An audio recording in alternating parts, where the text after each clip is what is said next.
Bem-vindo ao canal Histórias Sobrenaturais. Prepare-se para mergulhar em relatos arrepiantes, lendas urbanas, encontros sobrenaturais e fenômenos que desafiam a lógica. Relato 1: A Sombra do Túmulo 47.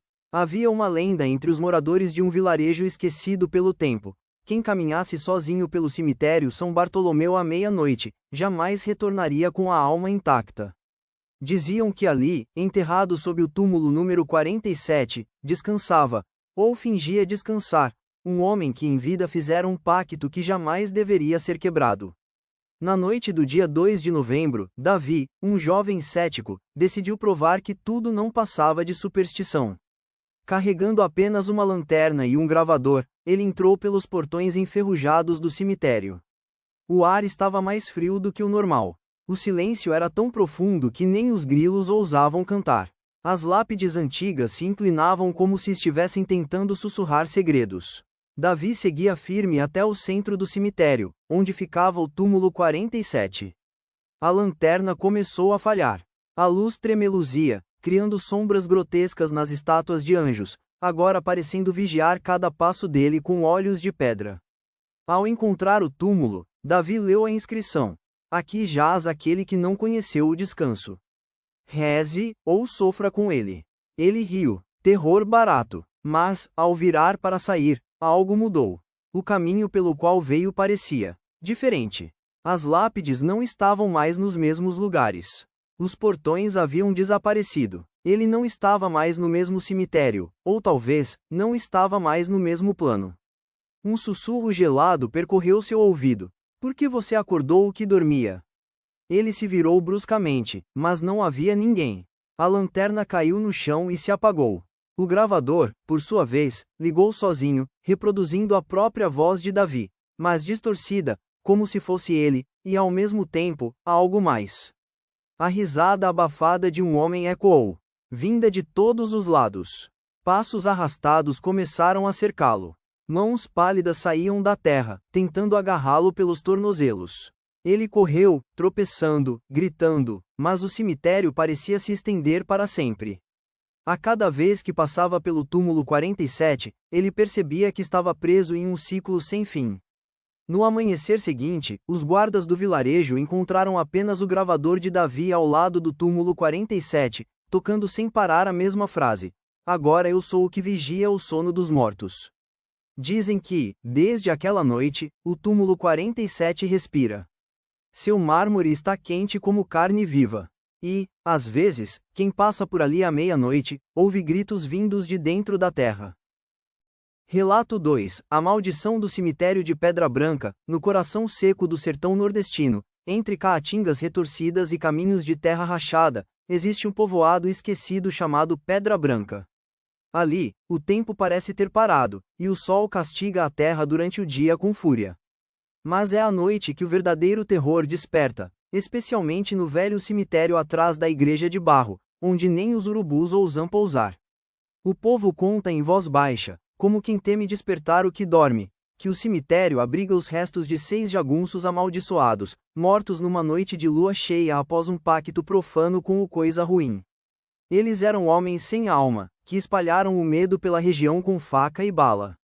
No fim, foram enterrados juntos, numa vala comum, sem reza, sem cruz, apenas um monte de pedra seca selando o chão. Dizem que o próprio padre recusou a extrema unção, e antes de morrer em delírio, repetia sempre: eles não descansam.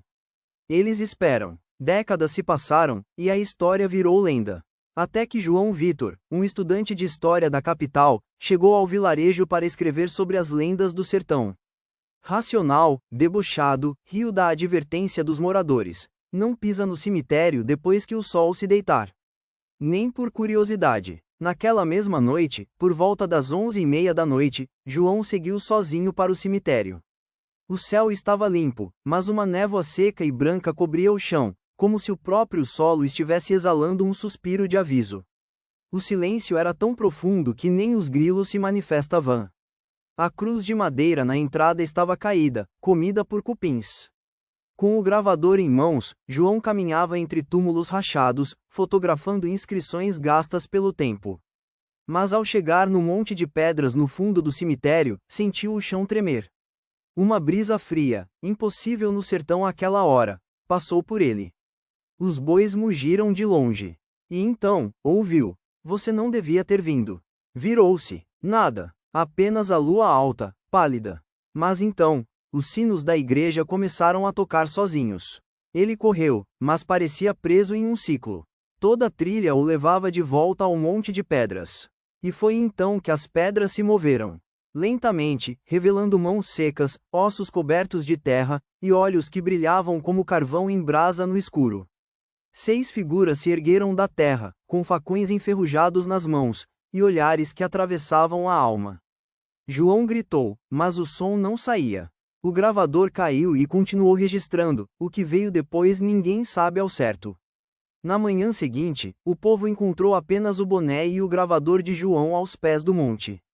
No áudio, uma voz rouca e arrastada sussurra: "O 7º agora também descansa aqui."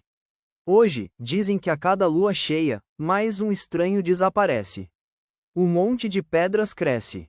E, segundo os antigos, quando o número chegar a 13, o sertão inteiro verá o inferno subir pela terra.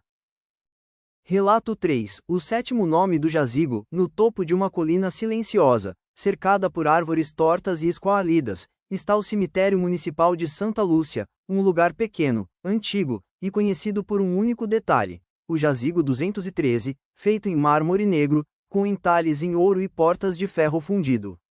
Era um túmulo de família, pertencente aos Vasconcelos, senhores antigos da cidade, temidos por sua riqueza, e pelos sussurros em torno de seu nome. O jazigo tinha 6 corpos ali enterrados, todos membros da mesma linhagem. A lenda dizia que o último nome só poderia ser gravado quando o sangue da própria família completasse o ciclo da maldição.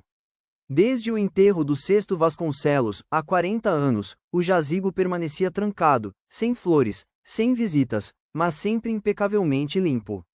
Quem cuidava? Ninguém sabia. Foi quando André, um jovem arquivista recém-contratado pela prefeitura, recebeu a tarefa de digitalizar os registros do cemitério. Um trabalho comum, até que ele percebeu algo estranho: o túmulo 213 não constava nos mapas antigos. Havia páginas arrancadas, nomes riscados, e o mais inquietante: uma nota à mão: "Jamais abra." Protegido por 7. Curioso, ou tolo, André decidiu ver com os próprios olhos. Naquela mesma noite, munido de uma lanterna e coragem forçada, entrou no cemitério. A madrugada estava densa, abafada. As árvores pareciam se curvar sobre ele, como se observassem em silêncio. O jazigo 213 estava ali, imponente. A luz da lanterna refletia nas letras douradas gravadas na porta: família Vasconcelos, Jorge, Helena, Thomas, Lídia, Andréa, Gabriel, espaço vazio para o 7º nome. O que mais chamou a atenção de André foi o seu próprio nome entre os outros. "Isso é uma coincidência", murmurou, rindo nervosamente. Mas ao se aproximar, notou algo gelado escorrer pela fechadura. Sangue, fresco, e a porta se abriu com um rangido baixo, como se esperasse por ele. Lá dentro, tudo era pedra escura e cheiro de umidade. Mas o que realmente o fez congelar foi ver 6 caixões abertos, e os corpos lá, como se tivessem sido enterrados na noite anterior. Intactos, com olhos abertos, olhos que o seguiam. No centro da sala, uma 7ª sepultura, vazia, com seu nome recém-entalhado: André Vasconcelos. "Eu não sou da família", ele sussurrou. Uma risada suave ecoou pelas paredes. Agora é. As portas se fecharam com violência. As velas que ele não acendera se acenderam. As figuras nos caixões começaram a se mover. Primeiro os dedos, depois os pés, e por fim, levantaram-se em silêncio, rodeando-o. Quando os guardas encontraram o jazigo na manhã seguinte, tudo parecia normal.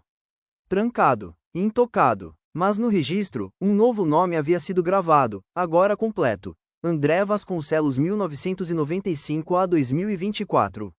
A partir daquele dia, ninguém mais se aproximou do jazigo 213. Os visitantes dizem ouvir um leve sussurro ao passar perto: "Falta apenas um." E o espaço abaixo do 7º nome ainda guarda um 8º vazio. E esses foram os relatos de hoje, pessoal. Até o próximo vídeo.